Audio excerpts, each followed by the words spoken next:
Hello, I'm back again. We'll do a video about, it's going to be the topics on religion. It's on religion in general. It's on Jesus. I want to talk about Jesus. I want to get to Jesus first, and I want to get to the Bible second.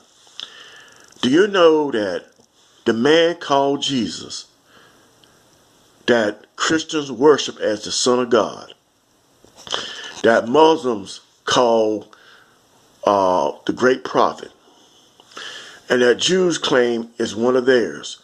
Do you know there's not one single word that is written about this individual in the Bible or the Quran that this individual spoke or wrote down? Do you understand this? This is fact. Research this. There's not one word that is written about Jesus, that is spoken about Jesus. There's not one word that Jesus is said to have said that was written down by this man. Not one. Not one. There's not one word, let alone one sentence, or one paragraph, or one book. There's not one word anywhere in the books that are read by the religious sector, the masses, that Jesus had anything to do with. Everything that Jesus is said to have spoken comes from someone else. Nothing was written down by any of his disciples during the time of his supposed life and after his death and subsequent resurrection and ascension until years later. Matter of fact, Paul's gospel comes first. Paul's doctrine comes first. And people say, well, how is that possible? How can Paul's gospel be before Jesus? Well, there's a couple of reasons why that may be the case. One could be that Paul is the inventor of the Jesus story altogether. The second story is that the people that lived in Jesus' time, his apostles, his disciples, I should say, were illiterate. But then there's a problem there. Why did not Jesus write down anything? Okay. And the third possibility is this: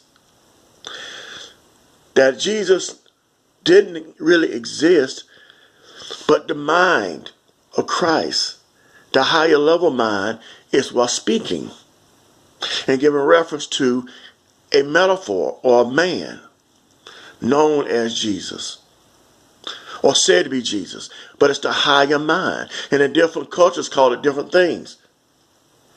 Christ is a westernized name, but in other cultures it's something else. Okay? Now that gives me the pleasure of coming to the point and bringing it to you. The Bible. What is the Bible all about? The Bible is about this. The Bible is about the high and lower mind. It's about the spiritual man and the animal man. Or we should say it's the true man's personality and the ego. God and Satan. We can say God is the representation of the higher mind, the evolved mind. We can say Satan is the ego mind. So whenever you read the Bible and it talks about good things happening, that is the higher mind. When it talks about bad things like jealousy and killing and murder, that's the lower mind. That's the ego mind. Okay? Then you can understand Satan and God simultaneously. Same thing. Same mind. Just set it off in different layers. In the Bible, when it says God said kill Sodom and Gomorrah, destroy those cities. It was based off of the ego mind. Like the same thing with the Garden of Eden. Knowledge was forbidden. That is the ego all day long. It wasn't the higher mind. Because the higher mind wants you to learn, wants you to know better, wants you to understand, wants you to have wisdom. But the lower mind is what therefore punished Adam and Eve. The lower mind, the ego, punished Job. The lower mind punished Jonah. The lower mind punished David. On and on and on and on again. It was the ego mind that crucified Jesus. It is the higher mind that rose Christ from the dead body. Understand what I'm saying? Christ rose from the dead body. The higher mind rises from the depths of the material finite, lower level body. There was no physical resurrection. Understand this. No physical resurrection has ever happened, never will. It is a mental resurrection. We rise mentally from the depths of despair to the heights of enlightenment. But see, you don't know these things because you're not being taught. You're being told something contrarily opposite of this. And you think that when someone comes along with this kind of information that they are being blasphemous. No, the Bible specifically speaks of two states of mind, the higher and the lower. Two personalities, what we call God and what we call Satan. Two understandings, the female and the male. It's not talking about any physicalities. Jesus dying on the cross is the physical, the material given away.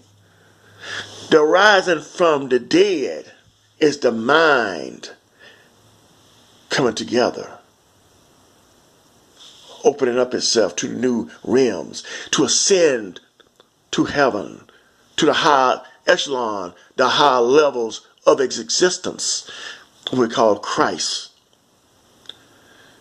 Like it says in John 3:16, so God so loved the world, he gave his only begotten Son, which is Christ, which is that mind energy, that car, that bar, that resolution of understanding of pure virginness, the virgin birth, the giving of the pure mind, the mind being born out of his pure state, giving birth to new ideas, new understandings. This is what it's all about.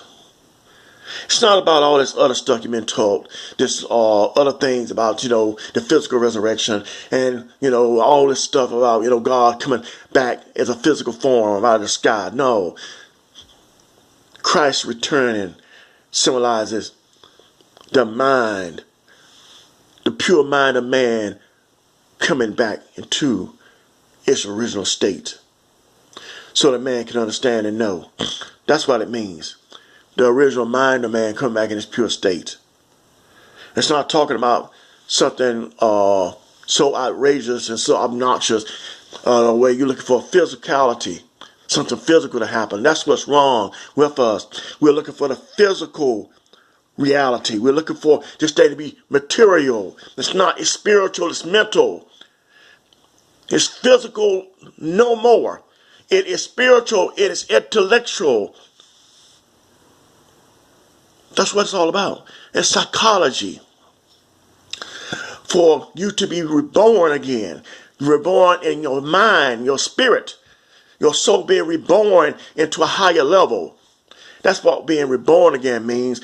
Being reborn of the spirit, of the pureness of your nature, of your own nature, not of somebody else's nature. That's what it's all about. Sad thing is that the churches, And other religions don't teach it because it's to keep you asleep.